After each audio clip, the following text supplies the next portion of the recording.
दूर दराज से आए हुए सभी माताएं बहनें भाई सब पर भगवत कृपा बरसे। इसी मंगल कामना के साथ आइए संकीर्तन करें, कथा का शुभारंभ करें। हरे राम राम राम सीता राम राम राम, हरे राम राम राम सीता राम राम राम, हरे राम राम राम सीता राम राम राम, हरे राम राम राम सीता राम राम, हरे राम राम राम सीता राम राम राम, हरे राम राम राम सीता राम राम राम, जय श्यामा श्यामा श्याम राधे श्याम श्याम श्याम, जय श्यामा श्यामा श्याम राधे श्याम श्याम श्याम।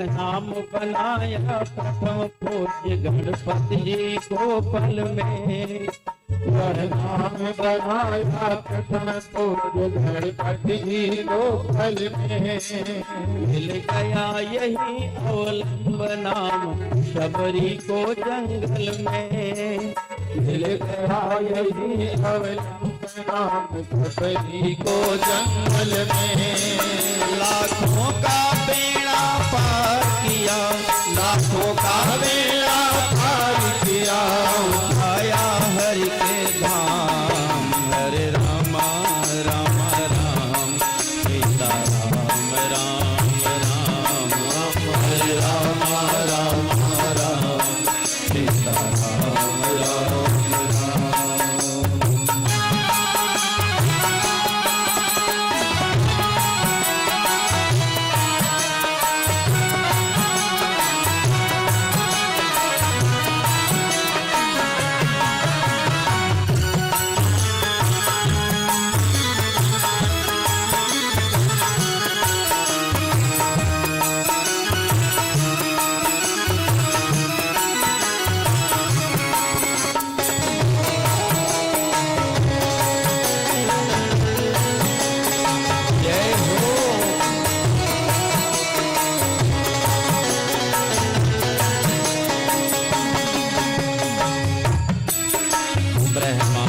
चारों वेदों से यह नाम निकलता है, ब्रह्मा के चारों वेदों से यह नाम निकलता है, शिव जी के मानस मंदिर में दीपक सा जलता है, शिव जी के मानस मंदिर में दीपक सा जलता है, नारद जी के बेड़ा पर बजता यह सुंदर नाम, नारद जी के बेड़ा पर बजता यह सुंदर नाम, हरे राम राम राम सीता राम राम राम, हरे राम राम राम सीता राम राम राम, हरे राम राम राम सीता राम राम राम, हरे राम राम राम सीता राम राम राम, जय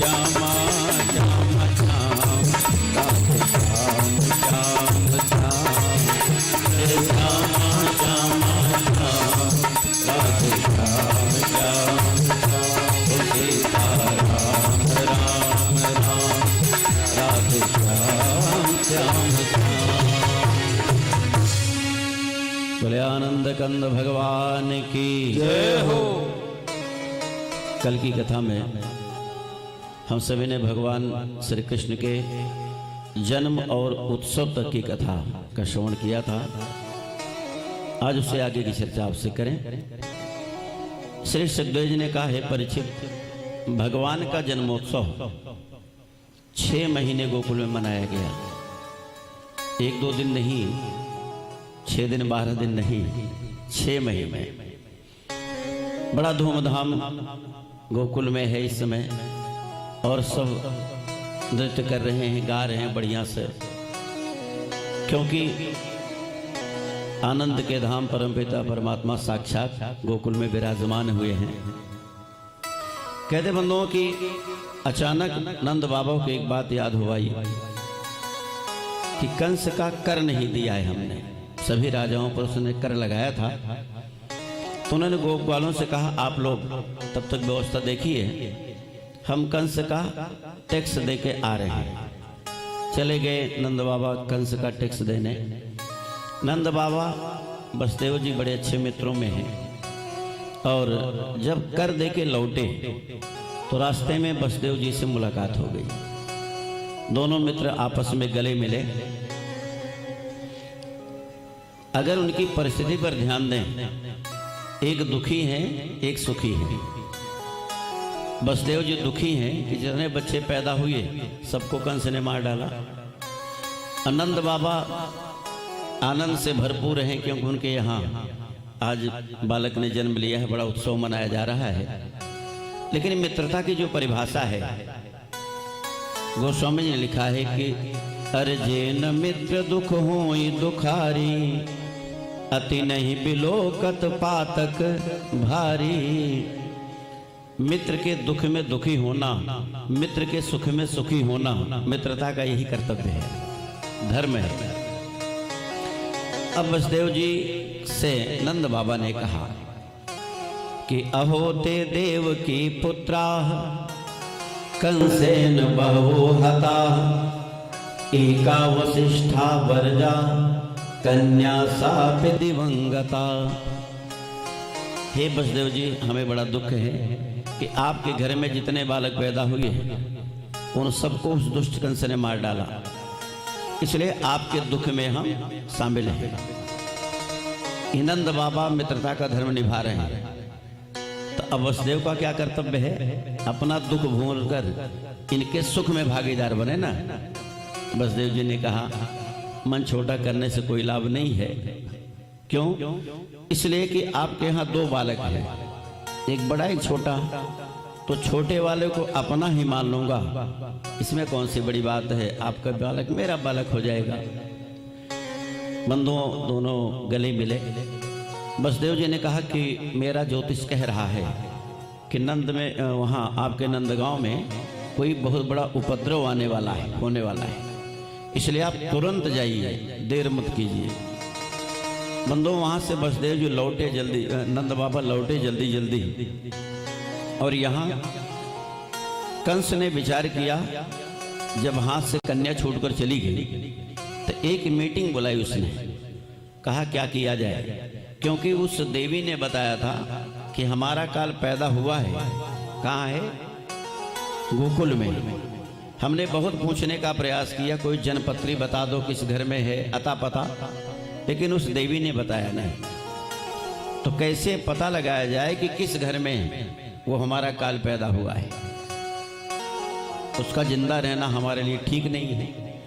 तो जितने उसके साथी थे उन्होंने कहा कि एक काम करते हैं ना, मान लीजिए पता नहीं है किसके घर में हमारे आपके काल ने जन्म लिया है, तो हम लोग निकल जाते हैं, जितने 2-4 दिन के अंदर पैदा बच्चे हैं सबको मार डालते हैं ना, उसी में आपका काल भी मर जाएगा।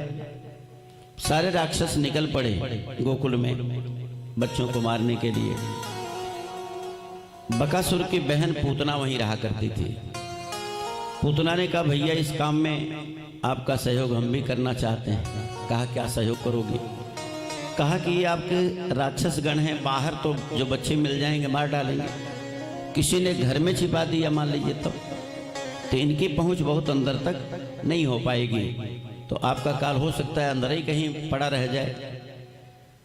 तो महिलाओं की जो पहुंच है अंदर तक होती है, हम अंदर जाके मार डालेंगे। कैसे मारोगी? तो कहा स्तनों पर जहर लगा कर जाऊंगी, दूध पिलाने के बहाने बच्चों को गोद में लेकर दूध पिलाऊंगी, अपने आप मर जाएगा। कंस ने कहा देवी तुम्हारी, बहन जी तुम्हारी भावनाओं की कदर मैं करता हूं, लेकिन एक बात बताना, सामान्य कदकाठी से लंबी हो, बड़े बड़े राक्षसी जैसे तुम्हारे दांत हैं, काला कलूटा तुम्हारा चेहरा है, शरीर है, ऐसी हालत में घर में कौन जाने देगा? प्रश्न ये भी खड़ा होता है ना। तो उस पूतना ने कहा भैया अब कोई लंबा हो जाए कोई छोटा हो जाए, ये तो ईश्वर की व्यवस्था है, उसमें तो कोई कुछ कर नहीं सकता। अब बड़े बड़े दांत हैं तो आजकल तो डेंटिस्ट के यहाँ जाकर लोग दांत भी छोटा करवाने लगे हैं तो हम भी दांत कटवा के छोटा करवा लेंगे अगर जाना ही है तो। अब रही बात शरीर काला है, चेहरा काला है, तो भैया आजकल ऐसे ऐसे साधन उपलब्ध हो गए हैं समाज में, संसार में, कि 1-8 किलो ब्यूटी पार्लर में जाके प्लास्टर पोतवा लूंगी चेहरे पर, अपने आप सांवले से काले से सफेद हो जाऊंगी। देखिए उस समय रहा होगा कि नहीं हो रहा मैं नहीं कहता, लेकिन है कि उसकी भावना इतनी बढ़िया है तो जाना चाहती है। तो कंस ने कहा ठीक है तुम जाओ। पूतना को किसी भी ब्यूटी पार्लर में जाने की जरूरत नहीं है, न तो डेंटिस्ट के यहाँ जाने की आवश्यकता है, वो तो मायावी है। उसने माया से इतना दिव्य रूप बनाया अपना कि जैसे साक्षात लक्ष्मी जी आ गई और घूमते घूमते गोकुल में जा रही है। सारे घर में सन्नाटा पसरा हुआ है, एक आध कोई मिल जाता, आखिर सब गए कहाँ? तो पता लगा कि सब तो वहां नंद बाबा के यहाँ उत्सव मना रहे हैं।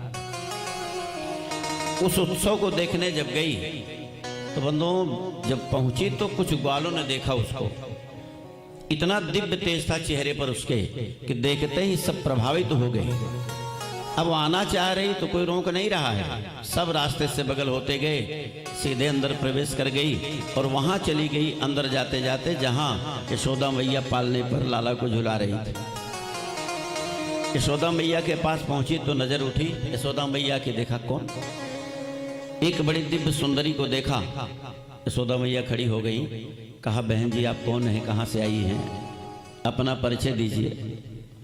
उसने कहा कि हम आप सहेली हुआ करती थी बचपन में, आपका विवाह हुआ आप यहाँ चली आई, हमारा विवाह अपने ससुराल चली गई थी, और जब पीहर आई तो पता लगा कि हमारी सहेली को इस उम्र में लड़का पैदा हुआ है, तो बधाई देने का मन हुआ चली आई। अब यशोदा के मन में बहुत सी बातें उठ रही हैं, कौन सी सहेली है, किसकी बिटिया है, किसके घर की है, लेकिन पूछा नहीं। क्यों? विचार करने लगी बेचारी इतनी दूर से चल के आई है, अगर हम बहुत खोजना शुरू करेंगे किसकी बिटिया है, कहाँ से आई हो, इसको बुरा लग जाएगा, इसलिए और कुछ नहीं पूछा। ठीक है लाला हमारा है। मैया यशोदा चली गई उसके लिए जल जलपान की व्यवस्था करने, और पूतना ने देखा कि लाला झूले पर लेटा हुआ है।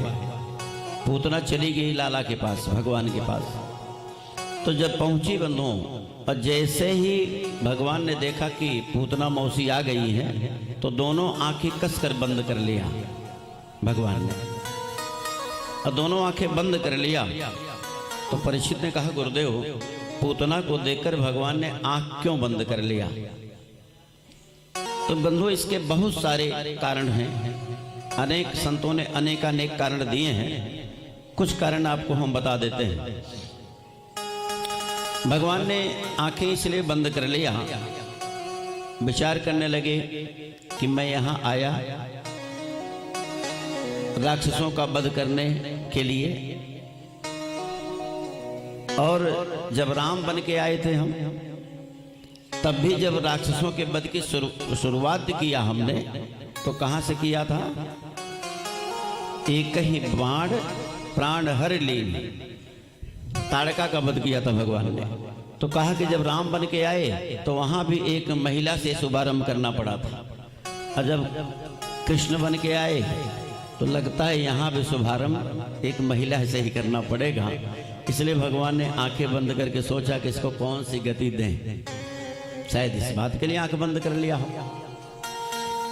एक संत ने कहा कि भगवान ने आंख इसलिए बंद कर लिया, आंख बंद करके भोलेनाथ का ध्यान किया भगवान ने, शंकर भगवान का, कि बाबा जी जहर पीने की आदत हमारी नहीं है, जहर पीने का अभ्यास आपको है। तो जब हम पूतना मौसी के स्तनों में मुंह लगाऊंगा पीने के लिए दूध, तो आप आकर पहले जहर पी लीजिएगा, हम दूध पीते जाएंगे, दोनों का काम बन जाएगा। तो शायद भोले बाबा को याद किया हो आंख बंद के। एक संत ने कहा, एक संत ने कहा भगवान ने शायद आंख इसलिए बंद कर लिया कि भगवान की आंखों में सूर्य और चंद्रमा का निवास है। भगवान की आंखें कौन है? सूर्य और चंद्रमा।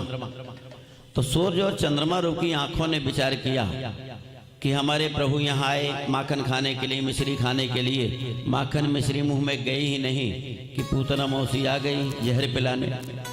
तो ऐसे उल्टा राक्षसी को हम देखेंगे ही नहीं, इसलिए भगवान ने शायद आंख बंद कर लिया। एक संत ने एक भाव और दिया कि भगवान ने आंख इसलिए बंद कर लिया, पूतना कौन है? मायावती। भगवान कौन है? मायापति। अरे ये मायावती नहीं आज वाली, माया से जो अनेकानेक रूप बनाने में सक्षम हो वो मायावती है। भगवान कौन है? मायापति। भगवान ने विचार किया अगर मैंने इसको देख लिया तो इसकी सारी माया नष्ट हो जाएगी, इसका राक्षसी स्वरूप ही प्रकट हो जाएगा।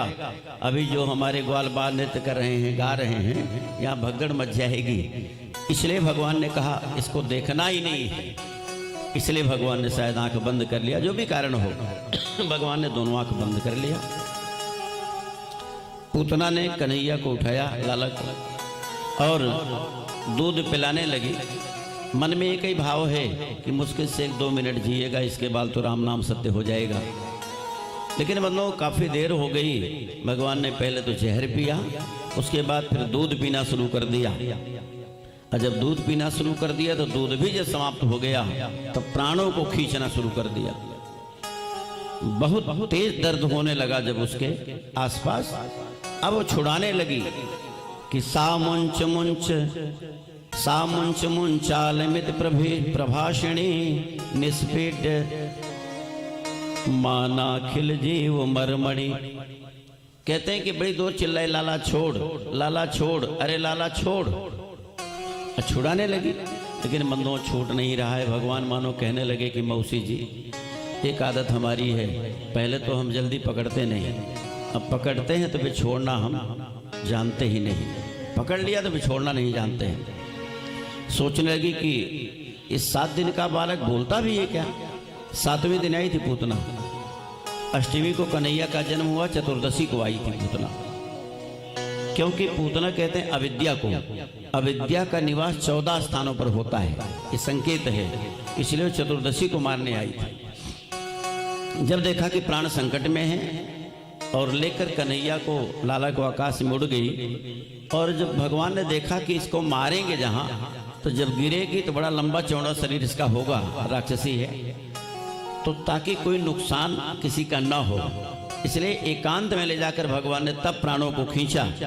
तब गिरी वो नीचे जमीन पर, और जमीन पर गिरी बंधुओं तो पूरा ब्रजमंडल दहल गया, बड़ी तीव्र आवाज हुई। भागवत में मिलता है कि उसके लंबाई चौड़ाई शरीर की कितनी थी? 18 किलोमीटर लंबी, 18 किलोमीटर चौड़ी, और उसके सीने पर कन्हैया, पेट पर सवार। अच्छा, यहाँ जब बंदो बड़ी जोर की आवाज आई, यशोदा मैया देखी तो लाला नहीं है।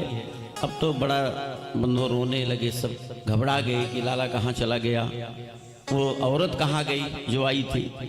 सब भागे भागे उधर गए। देखते क्या है कि बहुत बड़ी राक्षसी मरी पड़ी है और उसके पेट पर कन्हैया छोटा सा। अब समस्या आई कि कैसे कन्हैया तक पहुंचा जाए। अरे भाई, जो लंबाई चौड़ाई होगी तो ऊंचाई भी होगी, तो कहते हैं कि सीढ़ियाँ मंगा मंगा के बांध बांध के संभाल के 1-2 ग्वाले चढ़े, फिर कन्हैया को वहाँ से उतार के नीचे लाए, यशोदा मैया की गोदी में दिए। यशोदा मैया ने कन्हैया को हृदय से लगा लिया और कहते बंधु उसके बाद ले आई घर। अब तो ये काम शुरू होता है ना, माताओं का एक अलग पुराण है, वात्सल्य पुराण है। आप कितनी भी दवाई करके आइए डॉक्टर के यहाँ से, लेकिन जब तक नज़र टोना नहीं झरवा लेंगे वो चैन नहीं आने वाला है। ये नज़र आज की व्यवस्था नहीं है, ये बड़ी पुरातन व्यवस्था है। कहते हैं कि एक पुरोहितानी थी ब्राह्मणी, उन्होंने क्या काम किया, गाय की पूंछ पकड़ा और लगी नजर झाड़ने लाला के। बंधुओं, भागवत में नजर झाड़ने का भी मंत्र है। किस मंत्र से झाड़ रही है कि इंद्रियाणि ऋषिकेशः प्राणान नारायणोवतु श्वेत दीप पतिश्चित्तम मनो योगेश्वरोवतु। कह रही हैं नजर में, अर्थ इसका क्या है, मेरे लाला के इंद्रियों की रक्षा भगवान ऋषिकेश करें, प्राणों की रक्षा नारायण करें, श्वेत देव के पति लाला के चित्त की रक्षा करें, मन की रक्षा योगेश्वर भगवान करें, खेलते हुए लाला की रक्षा गोविंद करें, सोते हुए लाला की रक्षा माधव करें। यही अर्थ है। तो सुखदेव ने कहा परीक्षित भगवान गोदी में हंस रहे हैं, क्यों? बड़ी पागल है गोपियां, हमारा ही नाम लेके हम ही को झाड़ा जा रहा है। ऐसा भगवान का ही नाम है ना, भगवान ने कहा हमारे नाम लेके हम ही को झाड़ा लगाया जा रहा है। बोले आनंद कंद भगवान की जय हो। कहते मनो कि जब पूतना के शरीर को काट कर जलाया गया तो सुखदेव ने कहा कि 84 कोस का ब्रजमंडल महकने लगा। परीक्षित ने कहा गुरुदेव, पूतना लोक बालग्नि राक्षसी रुधिरासना। कहा कि पूतना का न नाम अच्छा है न काम अच्छा है। पूतना माने पूतना, जिसके पूत ना हो या जो किसी के पूत को देखना ना चाहते हो। न नाम अच्छा है न काम अच्छा है, लेकिन उसके शरीर से सुगंधी क्यों निकली? दुर्गंधी निकलनी चाहिए थी, राक्षसी है वो। तो सुखदेव ने कहा परीक्षित, अरे जिस भगवान का नाम लेने से सारे पाप नष्ट हो जाते हैं, उसने तो उस परमात्मा को दूध पिलाया था। अभी वो राक्षसीपन उसका बचा है क्या? जी नहीं। भगवान कहते हैं कि सन्मुख हो ही अर जीव मोहि जब ही अजन्म कोटि अघनासौ तब ही। जन्म जन्मांतर के पाप नष्ट हो जाते हैं, भगवान के सन्मुख कोई पापी आ जाए बस, तो उसका पाप तो पहले ही नष्ट हो गया था। न जाने कौन से गुण पे दयानिधि रीझ जाते हैं। भगवान पता नहीं किस गुण पर हमारे प्रसन्न हो जाए। पूतना में एक भी सद्गुण नहीं है बंधुओं, लेकिन भगवान को जब कृपा करनी होती है तो कोई न कोई बहाना ऐसे ढूंढ लेते हैं। ऐसा दयालु भगवान कोई दूसरा होगा क्या? बताइए आप, जो अपने दुश्मन को भी वह गति दे यशोदा मैया को मरने के बाद देते हैं। पूतना को तुरंत दे दिया, ऐसा कोई दूसरा भगवान मिलेगा? जी नहीं।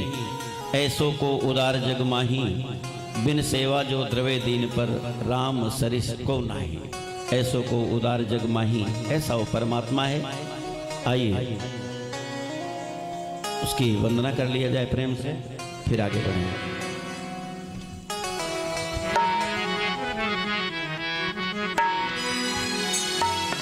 लाखों में एक है कन्हैया हो मोरा बंशी बजैया। लाखों में एक है कन्हैया हो मोरा बंशी बजैया। हर लाखों में एक है कन्हैया हो मोरा बंशी बजैया। लाखों में एक है कन्हैया हो मोरा बंशी बजैया।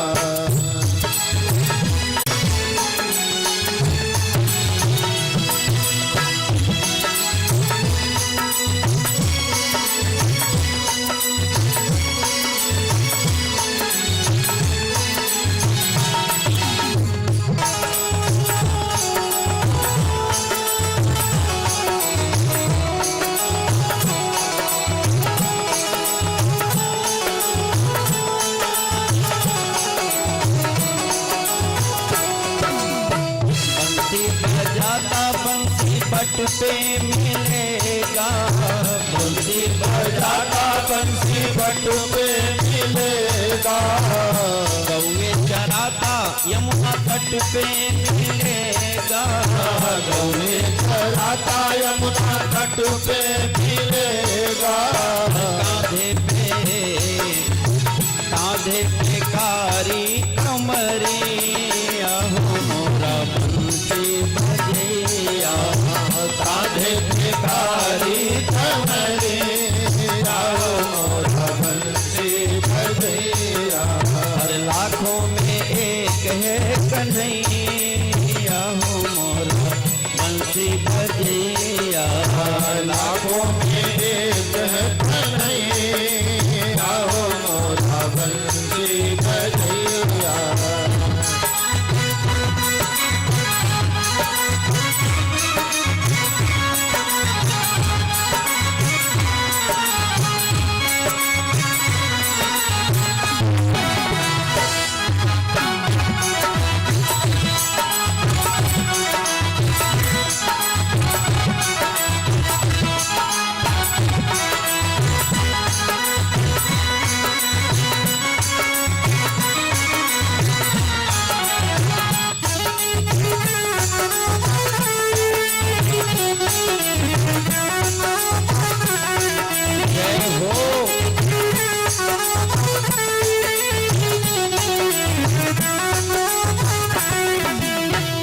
ब्रजमंडल में मटकी गिराता, ब्रजमंडल में मटकी गिराता, प्रेम गली में मिलेगा आता जाता, प्रेम गली में गाया जाता, है काली नाग नथैया हो मोरा बंसी बजैया, है काली नाग नथैया हो मोरा बंसी बजैया, लाखों में एक है कन्हैया हो मोरा बंसी बजैया, लाखों में एक है कन्हैया हो मोरा बंसी बजैया।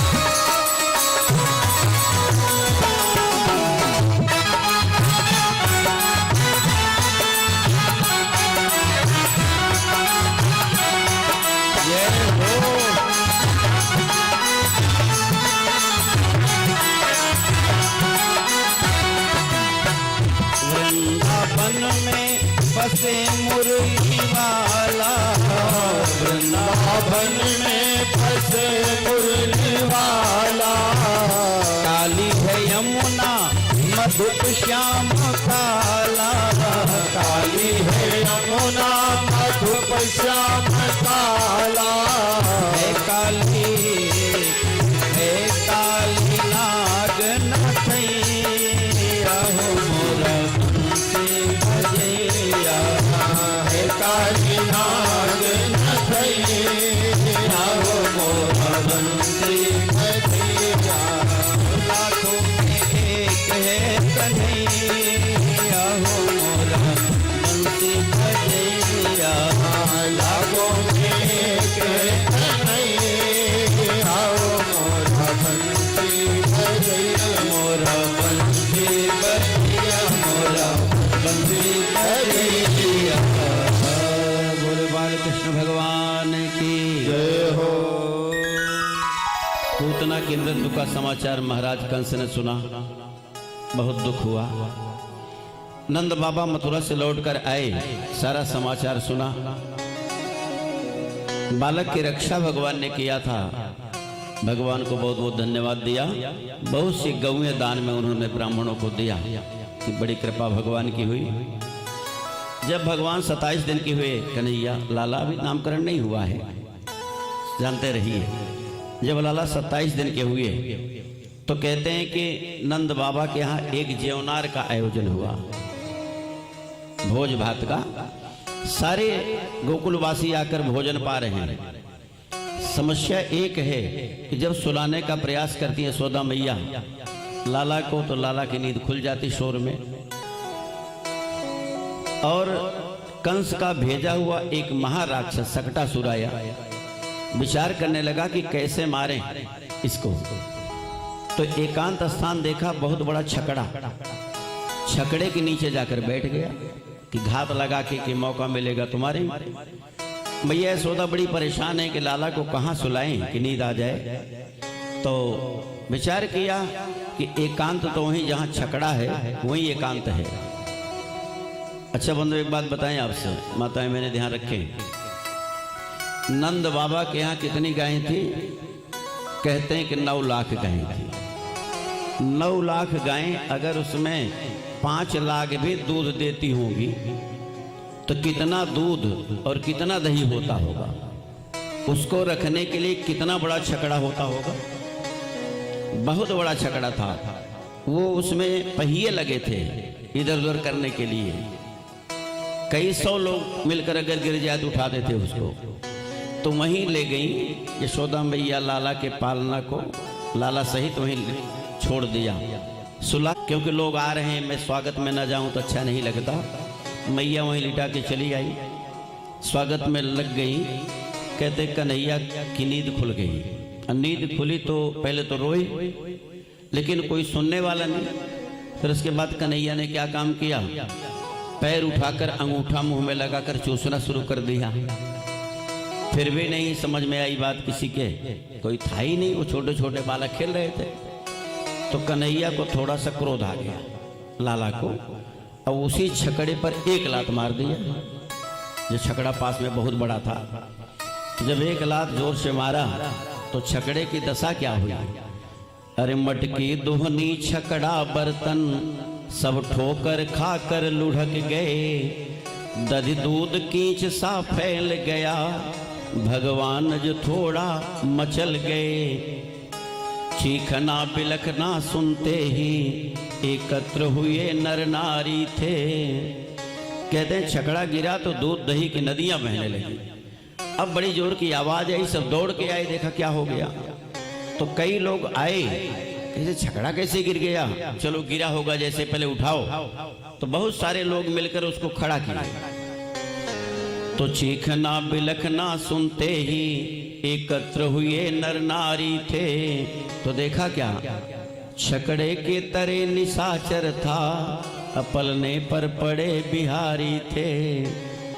देखा कि एक बहुत बड़ा राक्षस मरा पड़ा है। बोले आनंद कंद भगवान की जय हो। चूंकि उसी छकड़े के नीचे छिपा हुआ था, तो भगवान ने उसको मारने का यही तरीका निकाला। एक लात मारा, छकड़ा गिर गया, राम नाम सत्य, उसका सकटासुर का अंत हो गया। मैया यशोदा ने लाला को उठाया। अब बड़ी चिंता में है कि ये छकड़ा गिरा तो कैसे गिरा। तो जो छोटे ग्वाले खेले थे, बुलाया, एक बात बताना लाला, ये छकड़ा कैसे गिरा।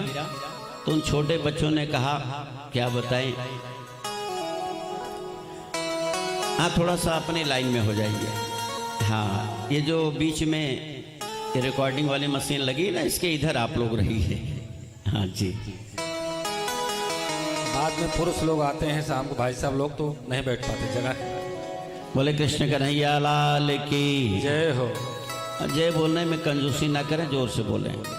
बोले बाल कृष्ण भगवान की जय हो।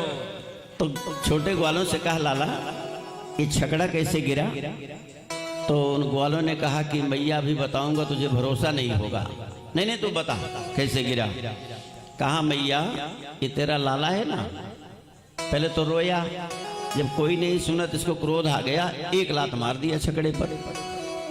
मैया ने कहा झूठ बोल रहे हो। अरे मेरा 27 दिन का लाला भला मारेगा तो गिर जाएगा छकड़ा। मैया तेरी कसम खा के कहता हूँ इसी ने मारा लात को। मैया ने कहा झूठी कसम मेरी मत खा। अब भाई कैसे भरोसा करे, कैसे हो गया। विचार करने लगी, भूकंप भी नहीं आया कि चलो भूकंप आया गिर गया, गिरा तो कैसे गिरा। फिर सोचते सोचते आई तो एक बात उनकी समझ में आ गया।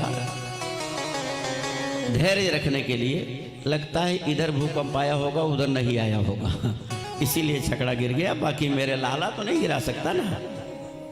गजब की बात बंधो, ये भगवान की लीलाएं हैं। कहते हैं कि जब शकटासुर के मरने का समाचार कंस ने सुना, बड़ा परेशान हुआ कि हमारी बहन पूतना मारी गई और शकटासुर मारा गया। तो एक राक्षस था, कहते बंधुओं कि उसने कहा महाराज मैं जाऊंगा, मारूंगा। जब कहा कि कैसे मारोगे?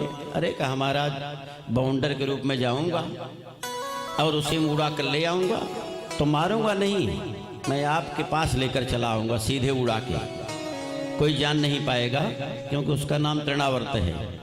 तो तृणावर्त चल पड़ा वहां से, संकल्प क्या लेकर आया है कि मारूंगा नहीं, यहाँ लेकर आऊंगा मथुरा। और जब आने लगा तो मैया की गोदी में कन्हैया दूध पी रहे थे। भगवान जान गए कि वहां प्रभु को गोद ले बैठी यसुमति माए, तृणावर्त को आवनो गयो श्याम जो जाने। सोचने लगे कि मामा जी ने उड़न खटोला भेजा है तो थोड़ा सा उड़न खटोले का आनंद भी लिया जाए, लेकिन मैया रहेगी तो फिर नहीं बात बनेगी, मैया को हटाना पड़ेगा। अब कैसे हटाएं? तो भगवान ने अपना वजन बढ़ाना शुरू कर दिया मैया की गोदी में। मैया इधर के लेकर फिर इधर कर लिया, लेकिन वजन इतना ज्यादा बंधुओं कि अब उठावे तो उठे ना। तो मैया ने जमीन पर धीरे से खिसका दिया तो जमीन पर हो गया लाला। फिर उठावे तो कन्हैया उठने को तैयार नहीं। मैया विचार करने लगी इतना भारी कैसे हो गया, इतना वजन कैसे हो गया इसका, अभी तो ठीक ठाक था।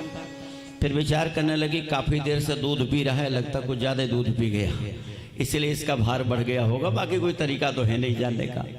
मैया वहां छोड़ के चली आई और तृणावर्त आया बाउंडर के रूप में। कहते मनो इतनी धूल कि हाथ को हाथ सुझाई ना पड़े, और कन्हैया को उठाया, कंधे पर बैठाया तृणावर्त और लेकर निकल गया आकाश में। आकाश में जब गया तो कन्हैया बैठे बैठे जा रहे हैं, वहीं से नीचे देखते अच्छा है विशाखा का घर है, वो राधा का घर है, वो ललिता का घर है, घूम घूम के देखते जा रहे हैं। जब मथुरा की सीमा में प्रवेश करना चाहा तो कन्हैया ने इतना तेज दबाव डाला कि वहीं बस रुक गया, वो मथुरा में जा ही ना पाए। बड़ा प्रयास करे मथुरा में जाने का, जाने न दे कन्हैया, तो लौट कर फिर इधर आए गोकुल में। गोकुल में चाहे जहां घूमे कोई परेशानी नहीं, जैसे मथुरा में जाने लगे बस इमरजेंसी ब्रेक कन्हैया लगा दें, वो जा ना पाए। बड़ा परेशान हुआ तो फिर बाद में कन्हैया ने उसको वहीं से दाबा, इतनी तेजी से बंधु आया नीचे, एक पर्वत से टकराया और तृणावर्त का भी अंत भगवान ने कर दिया। बोले कृष्ण कन्हैया लाल की जय हो। जब तृणावर्त मरा तो बंधु कहते हैं वो धूल ज्योति छटी जब, तो देखा वहां लाला नहीं है। अब तो मैया बहुत परेशान हो गई, लगी रोने कि मेरा लाला कहाँ चला गया। आवाज आई जहां से गिरने की, लोग वहां गए तो देखा एक बड़ा निशाचर मरा पड़ा है और लाला वहीं है। लाला को उठा के लाई, भगवान को धन्यवाद दिया, फिर वही झाड़ फूंक वाली व्यवस्था चलने लगी। एक कन्हैया की लीला है, खेल खेल में कई राक्षसों को कन्हैया ने मार डाला था। बंधु बोले आनंद कंद भगवान की जय हो। सुखदेव ने कहा परीक्षित जब जब भगवान अवतार लेते हैं अपने प्रभु का दर्शन करने के लिए भोले बाबा जरूर आते हैं, बाल रूप का दर्शन करने। अब भोले बाबा वहां चले कैलाश से, बढ़िया ज्योतिषी का रूप बनाया, शंकरानंद स्वामी शंकरानंद ज्योतिषी। सब कुछ तो ठीक ठाक, कोई दिक्कत नहीं, लेकिन वो सांप पीछा छोड़ने वाला नहीं है। मुंडों की माला कहाँ उतार कर रखते हैं, हृदय से लगा कर रखते हैं, डमरू त्रिशूल हाथ में उनके है ही है। आए मैया के दरवाजे पर, बड़ी जोर से जयकारा लगाया, अलख निरंजन, अरे कोई है घर में। यशोदा मैया लाला को सुला रही थी, बड़ी जोर से शंकर भगवान ने अपना डमरू बजाया तो डम डम की आवाज हुई तो लाला की नींद खुल गई। मैया ने कहा कि कौन आ गया, तो देखा तो एक महात्मा जी हैं। अच्छा अच्छा, एक गोपी को बुलाया, थाली में बड़ी सी सोने चांदी हीरे मोती से भर कर भेज दिया, कहा बाबा को दे दे, अब बाबा से कह दे डमरू न बजा। क्योंकि उसके डमरू के स्वर से हमारे लाला की नींद में व्यवधान आ रहा है। वो गई, उसने प्रणाम किया, महाराज जी प्रणाम, लीजिए मैया ने आपके लिए भेजा है और कहा है कि आप डमरू मत बजाइए। भगवान भोलेनाथ ने देखा हीरे जवाहरात से भरे थाल को, उसके बाद कहा एक बात बताएं मैया, इनकी हमें आवश्यकता ही नहीं है, क्या करेंगे इनको लेकर? अरे हम तो बड़ी दूर से वो लाला के दर्शन के लिए आए हैं, जहाँ मैया से कह दे कि वो दर्शन करा दे, हम चले जाएंगे, डमरू नहीं बजाएंगे। जाकर गोपी ने बताया तो कहा देखने में तो बड़ा भयंकर दिखाई पड़ता है। कहा मेरा लाला तो डर जाएगा उसको देखेगा तो। मैया निकल के आई, कहा बाबा जी आपको जो चाहिए ले लीजिए, लेकिन दर्शन करने की बात मत कहिए। कहा क्यों मैया? कहा मेरा लाला छोटा है, आपको देखेगा तो डर जाएगा। तो शंकर भगवान ने कहा क्या देख के डरेगा मैया? कहा ये जो तेरे गले में सांप फुफकार रहा है ना, इसको देखेगा तो मेरा लाला डर जाएगा। भोले बाबा ने धीरे से कहा भैया अरे जो 1000 फन पर सोता हो, फन वाले नाग पर, ये छोटा मोटा नाग को देख कर डरेगा? भैया ने कहा कि तू क्या कह रहा है, तेरी बात मेरी समझ में नहीं आ रही है। और कहा कुछ नहीं मैया, वो डरेगा नहीं तो लाला का दर्शन करा दे अपने। और भोले बाबा दर्शन की जिद पर अड़े हैं। मैया कह रही कि नहीं कराऊंगी दर्शन। आइए कैसे, सुन ले प्रेम से।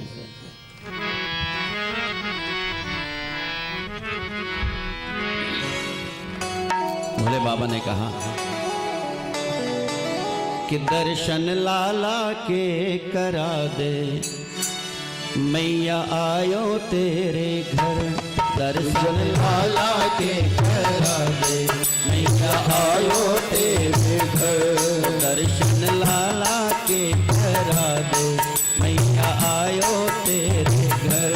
दर्शन लाला के करा दे, मैया आयो तेरे घर।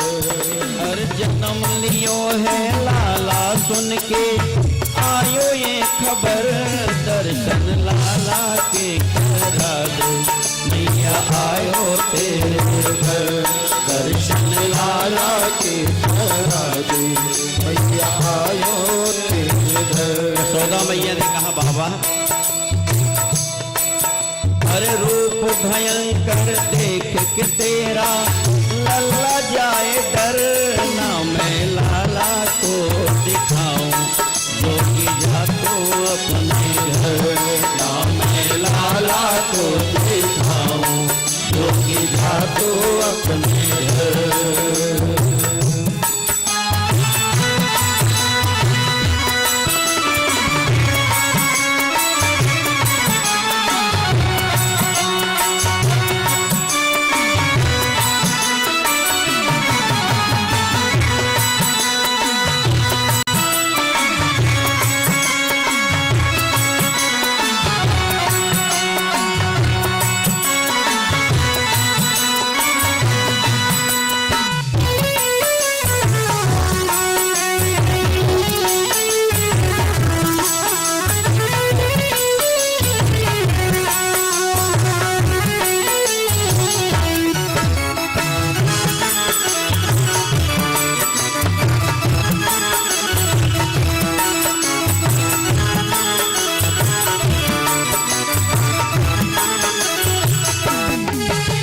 सुन ले तू जोगी मत वाला है। सुन ले तू जोगी मत वाला है। तेरे गले में मुंड माला है। तेरे गले में मुंड माला है। रूप भयंकर देख के तेरा लल्ला जाए डर। ना मैं लाला को जा तो अपने घर। राम लाला को दिखाऊं जोगी जा तो अपने घर।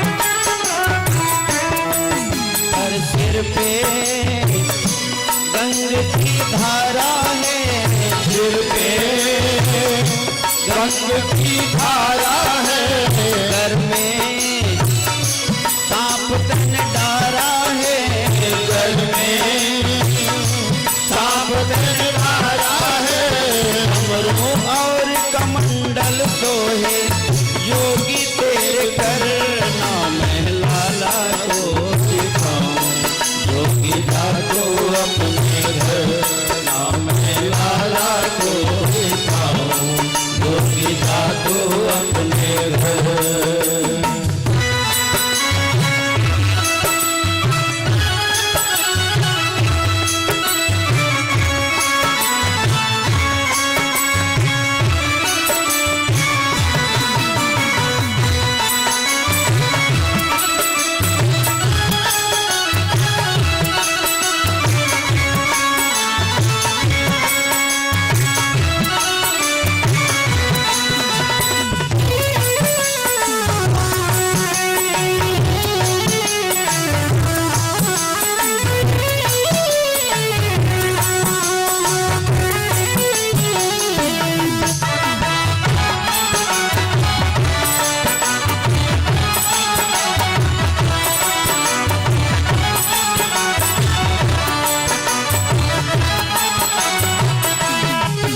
अरे बोले ओ शिव त्रिपुरारी है, बोले ओ शिव त्रिपुरारी है, सुन ले ये जिद हमारी है, सुन ले ये जिद हमारी है, होना हुई है दर्शन तो मैं धर न दूंगा धर, दर्शन लाला के करा दे मैया आयो तेरे घर, दर्शन लाला के करा दे मैया आयो तेरे घर।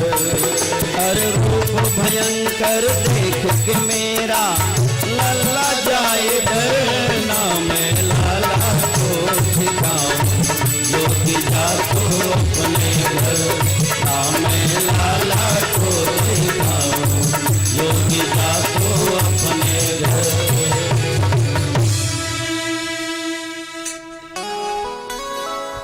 यशोदा मैया ने कहा माफ करियो बाबा, हम तो लाला को दर्शन तुझे नाय कराऊं।